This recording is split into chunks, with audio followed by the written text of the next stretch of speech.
Magandang araw po sa inyong lahat at muli po welcome po dito sa inyong paboritong programa.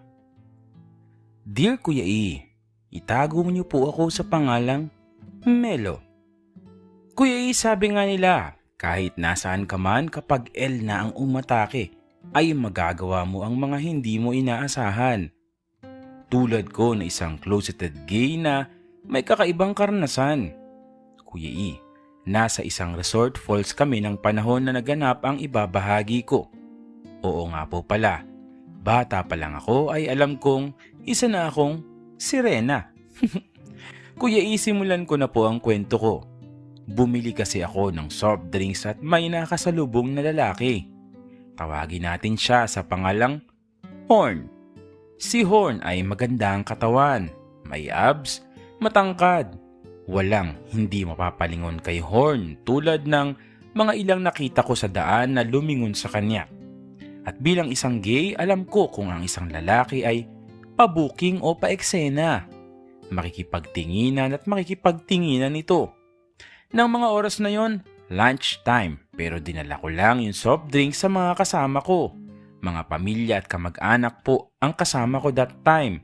Ako naman ay nagpaalam na may bibilhin pa. Pero ang totoo ay sinundan ko ng tingin ng lalaki na nakita kong tumalon doon sa bahagi ng falls. Malayo man ay hindi ako lumalayo o naaalis ang tingin sa lalaki. Hanggang sa tumungo na rin ako at lumusong doon sa may falls. Kuya E, nakita ko si Horn na pumasok doon sa maliit na bahagi na dinadaluyan ng falls. Isang maliit na kuweba. Alam kong sa pagtingin-tingin niya ay niyaya niya akong tumungo doon. Mapangakit ang mga mata at hat na hat talaga si Horn. Tan ang kulay niya na mas lalong nagpalakas ng apil niya. Kuya E, paglusot ko doon sa kuweba, hindi ko inaasahan ang aabutan ko dahil ang kaninang nakashorts pa lamang na lalaki ay wala nang suot. Para itong ada na bagong likha at nakahain sa akin ng katawan. Kuya E, medyo madilim pero tumuloy na ako sa paanyaya ni Horn. Doon ay tila ba pinadiretso na ako. Walang anumang usap-usap. Tuluyan ko nang natungo ang kanyang pops. Hindi pa ito nag-standing ovation hanggang sa malantakan ko ang bahagi ng ulo. Doon ay nagsimula na yon sa pag-standing ovation. Para akong batang paslit na lumalantak ng lollipop. Lumitaw na ang tunay na laki ng kanyang pops. Average size lang ito. Siguro nasa 6 inches yun, Kuya E. Nakatingkayad lang si Horn hanggang sa ginusto niyang umupo na ako naman ay tila ba sumamba sa kanya. Nakadapa sa kanyang pops. Kuya E, hinayaan niya akong enjoyin yun sa paglantak. Matagal-tagal kami sa ganung posisyon hanggang sa hiniling nito na dumako ako sa dibdib at iyon naman ang lantakan ko. Talagang makapigil hininga ang naganap, Kuya E, hanggang sa muli ay bumalik ako sa pops. Dumako naman ako sa kaniyang lato-lato. Sabi ko naman kay Horn ay wag umungol dahil sa baka mag-echo ito at may makarinig. Tapos dumako muli ako sa kaniyang pops. Patid kong enjoy na enjoy si Horn. Binilisan ko, Kuya E, tapos pinigil niya ako at bumulong kung pwede raw ba siyang pumasok. Wala na akong nagawa at hindi na rin naman ako virgin that time, Kuya E. Akala ko hindi ako masasaktan pero ang ulo niya kasi nito ay malaki ang korte o ang pagkaka-mushroom.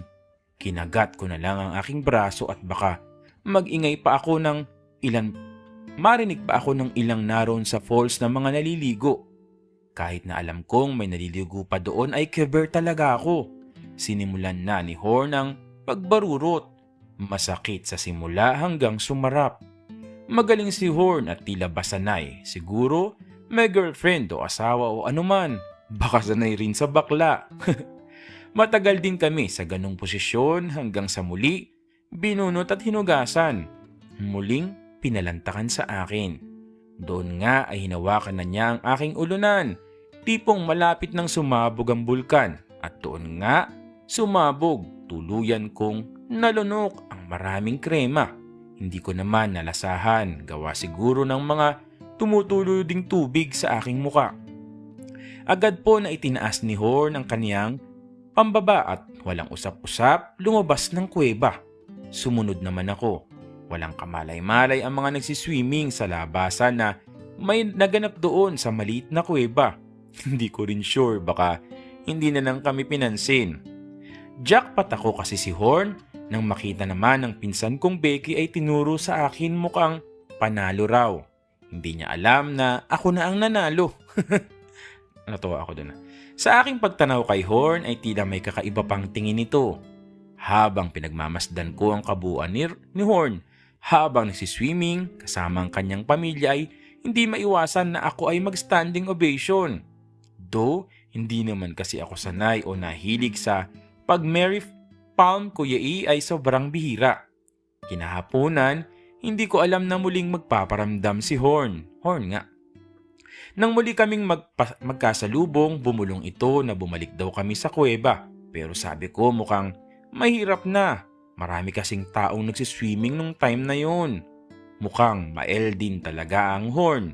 Dahil sa hindi man kami doon natuloy sa kuweba sa falls ay napunta naman kami doon sa isang kuweba na walang falls.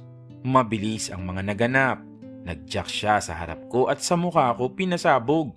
Grabe, yung akala ko na ilabas na lahat ay hindi pa pala dahil marami-rami rin yun. Kuya E, yun na siguro ang hindi ko malilimutang experience sa aking buhay na nakadalawa ako sa lalaking hindi ko kakilala at hot pa na natipuhan ko. Hanggang sa susunod ko pong mga kwento, Kuya E, na ibabahagi ko po sa inyo. Nagmamahal, Melo. Antare ang kuweba sa falls.